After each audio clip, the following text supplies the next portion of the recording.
Hello beautiful people, what is up?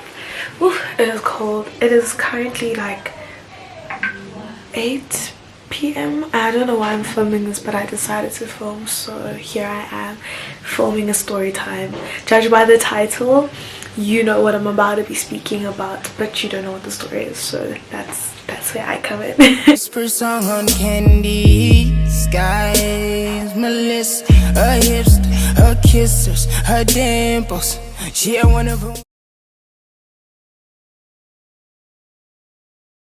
Anyways, let's get straight into the video. I'm really not trying to chop and change and like edit this video. Like, I just want it to be like one go full on. But anyways, so I feel like this video will be quite a surprise to those who don't, even to those who know me. Like, honestly, I feel like people who even know me don't really know the story. But yeah, at the age of 16 I officially moved out of my parents' house. Crazy, I know. But yeah, let me explain to you why and what happened in the backstory. So where do I start? I never know where to start, but like, anyways, I guess I should start from the beginning. What is the beginning? Okay, so when I was 16 I was in grade 11. I was 16 turning 17 at the time. But basically the story kind of starts back in grade 8 and grade 9. So my parents always wanted to move to Joburg. Like, they said it in grade 8, they said it in grade 9, they said it in grade 10, and I was on this tip of like, no guys, like I can't, like Cape Town is my life, my friends are here, my family's here, like you cannot let me move. So they were constantly just like, oh, this child, you know what, like it's fine, it's fine, it's fine. And every year was a new excuse. It was a new excuse, like, no, but like I signed up for this leadership role and I signed up for this and I want to do this, and now like basically if I leave, like I'm gonna miss out on these opportunities. And it was like a big deal for me because I could never see myself living anywhere else, and for the longest time I felt like that until like very recently. Like, I'm so comfortable with just moving, like I'm honestly so comfortable with just moving, but back then it was such a far-fetched idea. I was like, never would I ever leave Cape Town.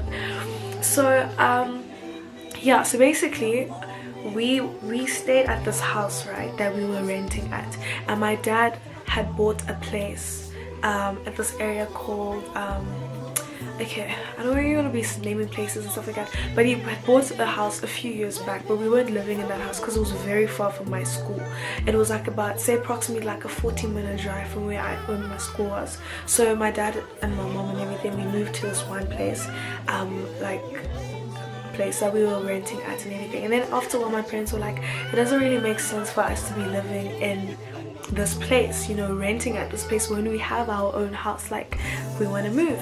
So I was just like, alright, cool, like we can move, but like logically, like it's not gonna work. This thing keeps on going in and out of focus, and I'm sorry, I don't know what to do, but it's just doing that.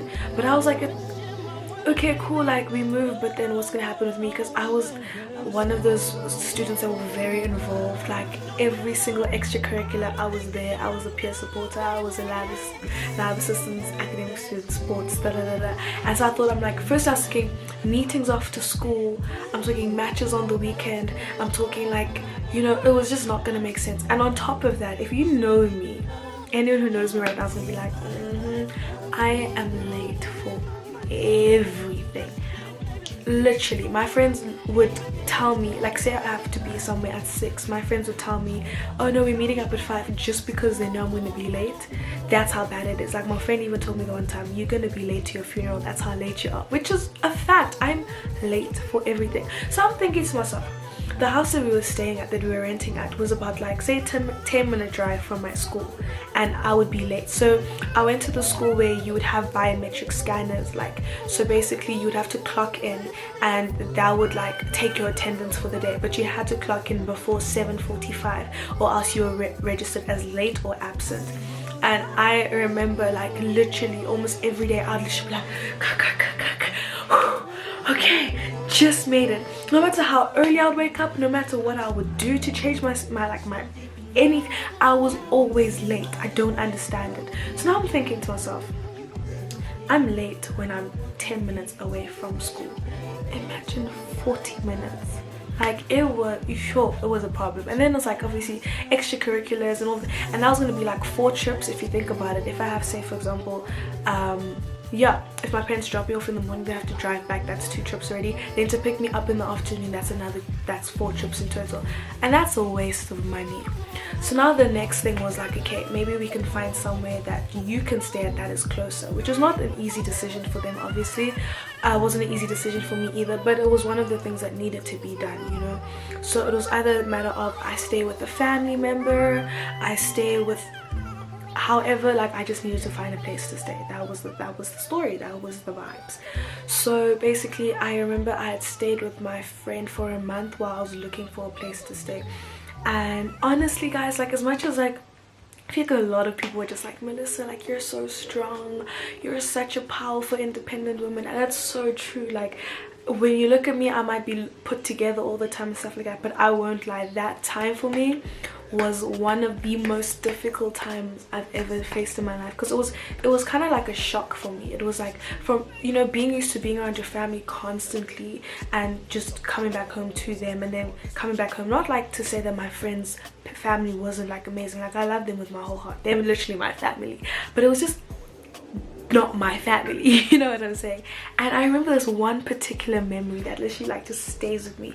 And we were sitting in her bedroom because she had like 2 single beds, so I was on the one bed, she was on the other bed. She was busy doing like some schoolwork, I was doing some schoolwork on our laptops, just minding our own business. And the mom comes in, which was so sweet. She used to come in and give us food, which was like so weird for me because my mom was like, you better come get your food by yourself. But her mom would literally like come and give us food and everything. And then what happened was, like, she was talking to us and she was asking us like, how was our day, how was school and everything. And I'm like, oh, it was good, it was good, everything was nice. And she talks to her daughter and her daughter was like, yeah, it was good. And then for a moment, literally guys, I remember sitting there, everything around me just became blur. I could only hear the conversation happening, and I was just sitting and I was just staring, and everything had just blurred around me, and I was like, whoa. And then it hit me. This was probably like 2-3 weeks into me staying at the house, and it hit. I was like, bro, I am not with my family, you know. And I was like, I was feeling some type of way, like I didn't know how to actually like react to the situation, because it hadn't sunk in until that specific moment.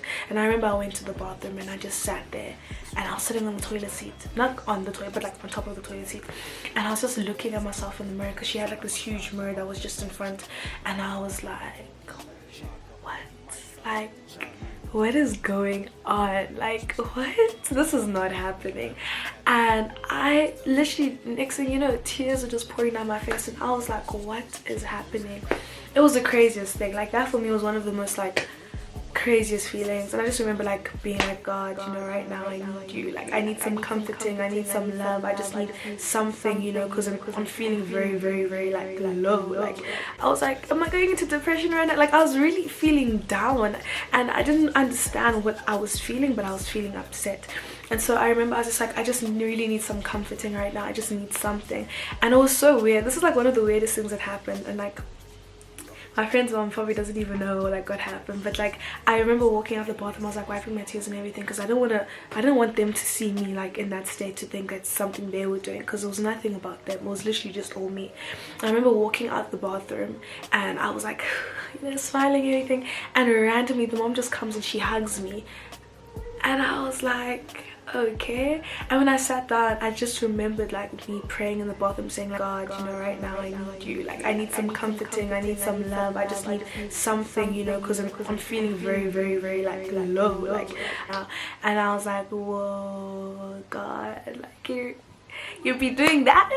Like, guys, when I say God is like so amazing, like throughout this entire experience, I can't say that I would have been able to like go through this experience if it wasn't for him, because God was really there. He was backing me, he was supporting me. Like whenever I felt like I had a moment of weakness, either one of my friends would be like, hey Mel, pull through, come over to my place, we're having a dinner, we're having this, like it was a really nice experience that I had people around me that cared about me, that loved me. My mom would come visit me on the weekends. But anyways, fast forward, a month ends and I'm still staying at her house, my friend's house, and I was like, okay, I need to find my own place. So now we're going around. So the plan was either I stay with a family member or I stay in an apartment and I share it with someone like some random person, like a house share. But it was kind of crazy. Think about it, guys. Like, hello, I was 16 turning 17 in probably like 2 to 3 months from that time, and I was like staying in an apartment by myself seems quite daunting. But at the same time, because of how everything was happening, I don't think no one really sat to think about what was actually going on. Like, we weren't really processing the fact that I was literally moving out of my parents' house at the age of 16. It was a matter of like, we just need Melissa to be in a secure place. So yeah, then what happened is, then my mom had remembered that I had this friend that I was best friends with in primary school, and her mom has like this really huge house, and basically she rented out each of the rooms to like tenants and stuff like that. So she also had a cottage at the back. So the plan was that I was gonna stay in her cottage, and the cottage had like a kitchen, a bathroom, a bedroom, and everything like that, and I was gonna stay there, and I was gonna pay rent, and it was literally around the corner from my school. So it was so convenient in terms of like the area wise. It was right close to the shops and stuff like that, probably like a 5 to 10 minute walk to like Checkers and everything. So it was perfect, it was ideal, it was like beautiful. Yeah, so that was the plan. But then when I had gotten to her house, she was like, no, I don't feel right having Melissa, a girl, sleeping outside, you know, rather she should take one of the rooms inside the house, which was something that was really sweet of her, because, you know, safety first. So I ended up staying in one of the rooms downstairs in the house, and I would use their kitchen. I would buy my own groceries. I had like a section in the fridge that was like dedicated for my stuff, and I had this area, like a set of cupboards for my groceries and stuff. And yeah, basically that's what I did.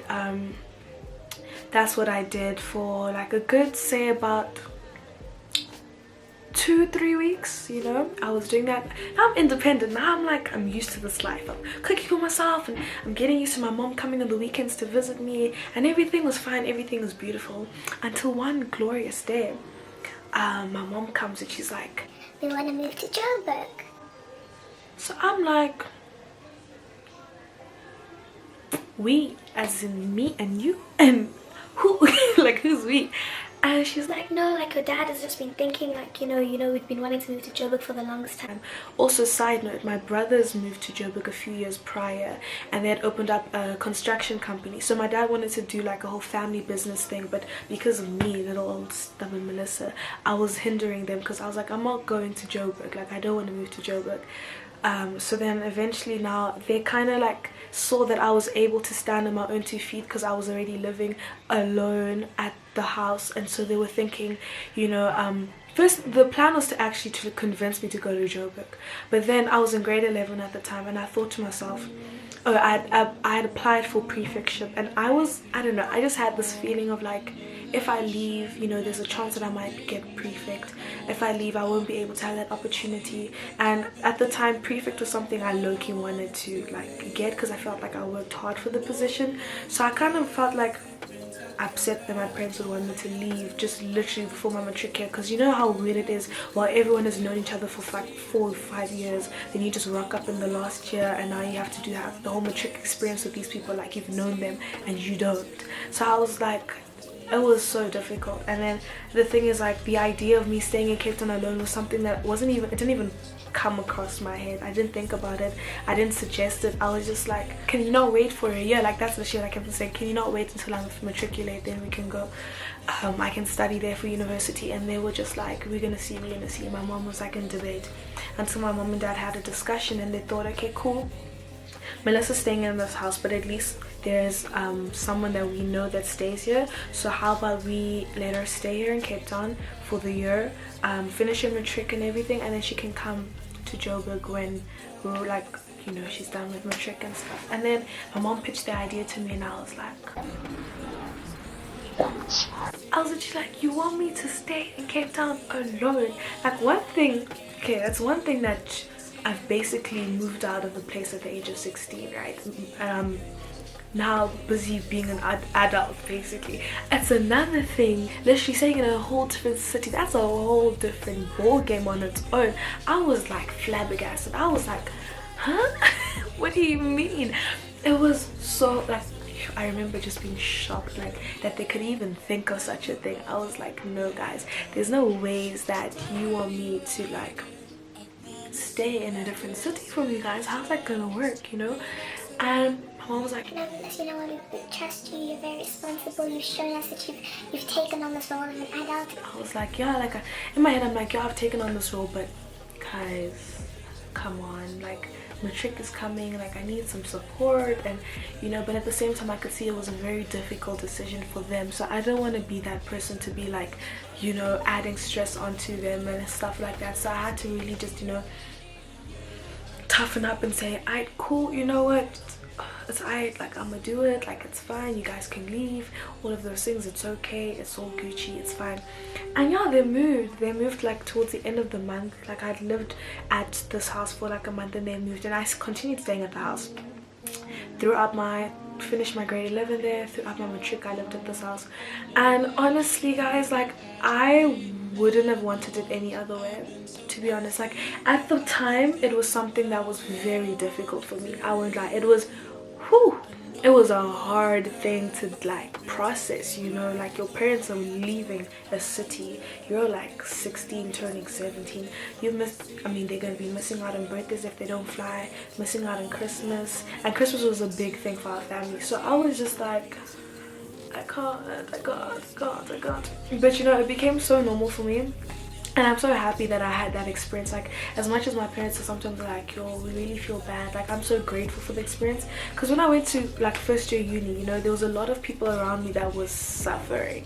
Like they were suffering, they were just like, I can't do this cooking business, I can't do this, you know, cooking, cleaning, what to, and I was just like, I've been doing this for almost like 2 years now. So I'm just like, let me take you, let me teach you, go to this place for specials, this place for this place. Like I was helping people that needed assistance, and I feel like God honestly did it for a reason, because now my parents still don't stay in Cape Town and I stay in Cape Town, and it's so normal for me. Like it's literally a matter of like, I felt so mature, you know, and it really forced me to be like more responsible with life and not just think recklessly. Like I learned so many skills, I learned so many tips and tricks, and like basically survival and stuff. And yeah, I think I should do a video on that, like just like tips and survival, staying alone, like assist a few people out there that are in need of help. But yeah, basically it was beautiful. Like I'm so grateful that I had people that were so supportive. Like I had friends who were constantly encouraging me, and I never felt alone once, because they were always just like, Melissa, if you need anything, come to us. If you need anything, you know, we're here, we're supporting you. Like it was a mad experience, you know. It's not every day that a 16-year-old is just like living independently. But yeah, it was really nice, and I'm just really grateful for the experience. Now I feel like it's really helped me to being the person that I am today, which I would like to say is very responsible. But yeah, like that's basically the story of how I moved out of my parents' house when I was 16. Yeah, I have quite a few more story times that I want to share with you guys. I don't know, I just yeah, I feel like my life has just been hella dramatic. And I feel like also with the stories I could also encourage other people that might be going through the same stuff that I went through, or whatever it may be. But yeah, so you're gonna be seeing a few more of these soon. But yeah, that's basically it for this video. Thank you so much for watching. Stay tuned for more. I have a lot of more exciting things that I want to share with you guys. Melissa's out. Mwah.